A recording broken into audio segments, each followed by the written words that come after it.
Hello guys, welcome to our channel के drama Hindi explanation. आज हम बात करने वाले हैं रीमैरिज एंड डिज़ायर के एपिसोड नंबर 7 की। जैसा कि लास्ट एपिसोड में हमने देखा था, जिन्यू को पुलिस गिरफ्तार करके ले जाती है। उसके जाने के बाद हेसुन हिंजू को थैंक यू कहती है। फिर अगले दिन टीएक्स का सीईओ हेसुन के घर आता है और उससे माफ़ी मांगता है। वो कहता है जिन्यू ने मुझे लालच में फंसा लिया था, जिसकी सज़ा तुम्हें भी भुगतनी पड़ी।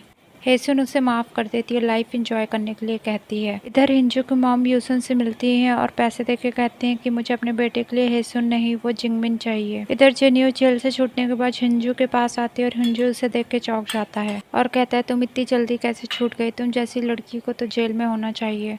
जिन्नी उसे धमकी देते हुए कहती है तुमने उस हेसुन के लिए मुझे छोड़ दिया और मुझे जेल में डलवा दिया, तुम्हें इसकी सजा जरूर मिलेगी, मैं तुम्हारी जिंदगी को दर्द से भर दूंगी। वो उसे धमकी देके वहाँ से चली जाती है। फिर हमें पता चलता है कि जिन्यू को उसके पिता ने निकलवाया है। वो ईरान जिन्यू के डैड से मिलती है और कहती है कि आपके कहने पे मैंने जिन्यू को निकलवा दिया है, लेकिन अगर वो लड़की मेरी बेटी के रास्ते में आई तो उसके लिए अच्छा नहीं होगा। इधर हिंजू की मॉम हेसुन से मिलते उसे पैसे देते हुए कहती है कल से तुम जिन्यू को ट्यूशन मत पढ़ाना, तुम मेरे बेटे और मेरे घर से दूर रहो। हेसुन कहती है जैसा आप समझ रहे हैं ऐसा कुछ भी नहीं है। उसकी मॉम कहती है क्या तुम रेक्स मेंबर नहीं हो, क्या तुम हिंजू को पहले से नहीं जानती, क्या तुम हिंजू को फंसाना नहीं चाहती हो, तुम्हारा मकसद शुरू से ही हिंजू को फंसाना था। हेसुन कहती नहीं ऐसा नहीं है, मुझे तो शादी भी नहीं करनी, ये मेंबरशिप मेरी मॉम ने बनवाई है, मुझे शादी में इंटरेस्ट नहीं है। उसकी मॉम कहती है ऐसा है तो अच्छी बात है, लेकिन अब तुम मेरे घर से दूर रहो। हेसुन उसकी बात मान लेती है। हेसुन वहाँ से जाने लगती है, तभी उसके पास यूसुन का फोन आता है और वो यूसुन से मिलने जाती है। यूसुन कहती है कि चा सक-जुन ने अपने डैड से बात की, उसे पिटना भी पड़ा, लेकिन उसने अपने डैड को मना लिया है, उसके डैड तुम दोनों की शादी के लिए तैयार हैं। हेसुन कहती है कि मुझे चा सक-जुन से शादी नहीं करनी है, आप उसके लिए दूसरी लड़की ढूंढ लीजिए। फोन पे आपने कहा था कि कोई मुझसे मिलना चाहता है, आप किसकी बात कर रही थी। यूसुन जुनियो को अंदर आने के लिए कहती है। यूसुन कहती है देखो तुमसे मिलने कौन आया है। तभी हेसुन को गुस्सा आ जाता है और वो कहती है आपने इसलिए मुझे यहाँ पे बुलाया है। यूसुन कहती है कि तुम दोनों को सुलह कर लेनी चाहिए, तो हेसुन कहती है कि हमारे बीच सुलह कभी नहीं हो सकती, मैं इसे कभी माफ नहीं कर सकती, मैं इसे दर्द में देखना चाहती हूँ। जिन्यू कहती है दर्द क्या होता है, तड़पना क्या होता है, मैं तुम्हें बताऊंगी, मैं तुम्हारी लाइफ हेल बना दूंगी। उसकी बकवास सुन के हेसुन वहाँ से चली जाती है। वो चा सक-जुन से मिलने जाती है और कहती है तुम्हारी मॉम ने मुझे सब कुछ बता दिया है। हेसुन कहती है तुम्हें मेरे लिए अपने डैड से नहीं लड़ना चाहिए था, बल्कि किसी अच्छी लड़की से शादी कर लेनी चाहिए। चा सक-जुन कहता है मैं तुमसे प्यार करता हूँ और तुम्हारे साथ जीना चाहता हूँ। हेसुन मना करती है तो वो पूछता है क्या तुम हिंजू से प्यार करती हो। हेसुन मना कर देती है। वो घर जाकर जिन्हू को मैसेज करती है और बताती है कि वो उसे अब से ट्यूशन नहीं पढ़ाएगी।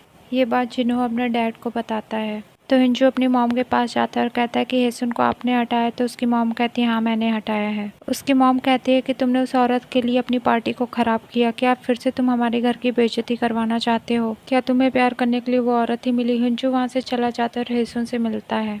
हिंजू अपनी मॉम की तरफ से माफ़ी मांगता है और कहता है जिन्हू आपसे ही ट्यूशन पढ़ना चाहता है, तो हेसुन कहती है अब मैं उसे ट्यूशन नहीं पढ़ा सकती। फिर हेसुन कहती है मैं नहीं चाहती अब हम दोनों कनेक्ट हैं। ये सुनकर हिंजू दुखी हो जाता है तो हिंजू कहता है कि आप मेरे लिए वैसा फील नहीं करती जैसा मैं फील करता हूँ, मुझे लगा हम दोनों के बीच कुछ स्पेशल है। हेसुन मना करती है और वहाँ से चली जाती है। हेसुन घर के अंदर अकेले में आके रोने लगती है और हिंजू वहीं खड़ा रहता है। अगले दिन जिन्यू अपने डैड मिस्टर सोन से मिलने जाती है और थैंक यू करती है। तब मिस्टर सोन कहते हैं मैंने तुम्हारी मदद की है और मैं चाहता हूँ कि तुम मुझसे ना मिलो, अब हमारा हिसाब बराबर हो गया है। और वो कहते हैं कि हमेशा से मैं आपको बर्बाद करना चाहती थी, लेकिन मैं अब आपको नहीं, मैं हिंजू को बर्बाद करना चाहती हूँ, जिसमें अगर आप मेरा साथ देंगे तो मैं आपका पीछा छोड़ दूंगी। ये कह के वो वहाँ से चली जाती है। इसके बाद लैंस ऑफ के सीईओ से मिलने जाती है और एक कॉन्ट्रैक्ट पेपर दिखाती है और कहती है कि मैं जानती हूँ तुम्हें हीबुल के शेयर चाहिए, इसलिए तुमने ये लॉस बनवाए हैं। वो मना करता है तो जिन्यू उसे पेपर दिखाती है जिसमें उसने अलग अलग बैंक अकाउंट से हीबुल के शेयर्स खरीदे होते हैं। जिन्यू कहती है तुम थोड़े थोड़े प्रॉफिट की जगह अगर पूरी कंपनी को अपने नाम करना चाहते हो तो मैं तुम्हारी मदद कर सकती हूँ। वो सोचने के लिए टाइम देती है और वहाँ से चली जाती है। उसके बाद इधर जिन्यू टीएक्स के सीईओ को किडनैप करवा लेती है। इधर हेसुन अपना स्पेशल लेक्चर दे रही होती है जहाँ हिंजू भी होता है। लेक्चर खत्म होने के बाद वो दोनों बातें करते हैं और हिंजू से डिनर के लिए कहता है। हेसुन सोच में पड़ जाती है कि तभी चा सक-जुन आ जाता है और किसी काम के बहाने हेसुन को वहाँ से ले जाता है। हेसुन उसे थैंक यू बोलती है और घर चली जाती है। इधर लैंस ऑफ का सीईओ और हिंजू के एक्स वाइफ जिन्यू को घर बुलाते हैं। वो लोग जिन्यू से प्लान पूछते हैं, जिन्यू प्लान बताती है। उन लोगों को उसका प्लान काफ़ी इम्प्रेसिव लगता है। इधर यूसुन मिस्टर सोन से मिलती है और भारी भरकम डोनेशन देती है। यूसुन कहती है कि मैं जानती हूँ कि जिन्यू आपकी बेटी है।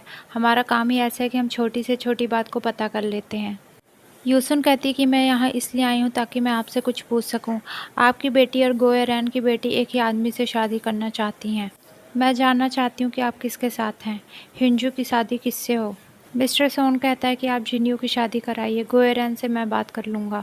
नेक्स्ट सीन में हमें दिखाते हैं कि यूसुन चासुकजुन से पूछती है कि मैं तुम्हारी शादी हेसुन से करवा सकती हूँ, लेकिन तुम्हें प्रॉपर्टी छोड़नी होगी। तब चासुकजुन कुछ नहीं बोलता और वहाँ से चला जाता है। अगले दिन TEX के CEO की डेड बॉडी मिलती है और न्यूज़ आती है कि मरने से पहले उसने एक लेटर लिखा था, जिसमें लिखा था कि हिंजू ने उसे पैसे का लालच दे करके जिन्यू के खिलाफ भड़काया था। ये न्यूज़ आते ही हीपुल के स्टॉक्स प्राइस गिर जाते हैं और इमरजेंसी मीटिंग बुलाई जाती है। हिंजू को CEO पद से हटाने की बात होती है। सभी शेयर होल्डर्स डिसाइड करते हैं कि जो लायंस ऑफ का CEO है वही हिबुल का भी CEO होगा। तो मिस्टर चोई संगजे को लायंस ऑफ और हिबुल दोनों का ही CEO बना दिया जाता है। ये न्यूज़ देखने के बाद हेसुन हिंजू से मिलने आती है, लेकिन मिल नहीं पाती। फिर अगले दिन हिंजू मिस्टर सोन से मिलने जाता है और मदद करने के लिए कहता है। मिस्टर सोन मदद करने के लिए मान जाते हैं, लेकिन वो हिंजू से कहता है कि तुम्हें मेरी पसंद की लड़की से शादी करनी होगी। तभी जिन्यू वहाँ पे आ जाती है और हिंजू कहता है कि मैं मदद मांगने आया हूँ, शादी करने नहीं। मिस्टर सोन कहते हैं अगर तुम्हें मेरी मदद चाहिए तो तुम्हें जिन्यू से शादी करनी पड़ेगी। ये कह के मिस्टर सोन वहाँ से चले जाते हैं। तब हिंजू पूछता है कि मिस्टर सोन से तुम्हारा क्या रिलेशन है जो वो तुम्हारी इतनी मदद कर रहे हैं। तो जिन्यू कहती वो मेरे पिता समान है। अब हम शादी की बात करें। ये सुन के हिंजू वहाँ से जाने लगता है। तभी जिन्यू एक नई चाल चलती है और कहती है कि तुम्हें चोई संगजे पे कितना भरोसा है। ये सुन के वो रुक जाता है। तभी बैंक के पेपर और कॉन्ट्रैक्ट पेपर जिन्यू उसे दिखा देती है। गुस्से में हिंजू उसके घर जाता है और उसे पीट देता है। उसके बाद वो अपने घर जाता है, जहाँ उसकी मॉम ने गोएरैन और जिंगमिन को बुलाया होता है। वो उन लोगों को हेलो बोलता है और अपने रूम में चला जाता है। उसकी मॉम कहती है कि तुम ये क्या कर रहे हो, मैंने उन्हें यहाँ बुलाया और तुम उनसे बात किए बिन यहाँ चले आए। तुम्हें उनसे बात करना होगा। वो बाहर आ जाता है और जिंगमिन से बात करता है। जिमिन कहती है तुम्हें मेरी ज़रूरत है, मैं तुम्हारी हेल्प कर सकती हूँ अगर तुम मुझसे शादी कर लो। इस पे हिंजू कोई जवाब नहीं देता है। इधर मौका मिलता ही यूसुन गोएरैन से कहती है कि मैंने सुना है कि मिस्टर सोन चाहते हैं कि हिंजू और जिन्यू की शादी हो जाए। ये सुनकर गोएरैन को गुस्सा आ जाता है। इधर मिंजी घर जा रही होती है, उसका बर्थडे होता है और वो बहुत खुश होती है। उसे जिन्यू देखती रहती है। दूसरी तरफ हेसुन भी उसका वेट कर रही होती है। तभी चासुकजुन भी आ जाता है और तभी हेसुन के पास कॉल आता है कि मिंजी का एक्सीडेंट हो गया है। वो हॉस्पिटल पहुंचती और मिंजी की हालत देख के बहुत रोने लगती है। इधर गोएरैन मिस्टर सोन से मिलने जाती है और कहती है मैंने सारी ज़िंदगी आपके लिए काम किया, लेकिन इसके बदले आप मेरी बेटी की खुशियों को छीन रहे हैं। मिस्टर सोन उसे समझाने की कोशिश करता है तो गोएरैन धमकी देती है अगर आपकी बेटी मेरे रास्ते में आई तो उसे मरना होगा। इधर हिंजू को मिंजी के एक्सीडेंट के बारे में पता चलता है और वो उससे मिलने के लिए हॉस्पिटल चला जाता है। यूसुन हॉस्पिटल पहुंचती है, बोलती है कि ये एक्सीडेंट जिन्यू ने करवाया है। यूसुन उसे ट्रक ड्राइवर और जिन्यू की फोटो दिखाती है जिस ट्रक की वजह से मिंजी का एक्सीडेंट हुआ। फिर हमें कुछ टाइम बाद का सीन दिखाया जाता है जिसमें हिंजू और जिन्यू शादी कर रहे होते हैं और एपिसोड यहीं पे समाप्त हो जाता है। Thanks for watching.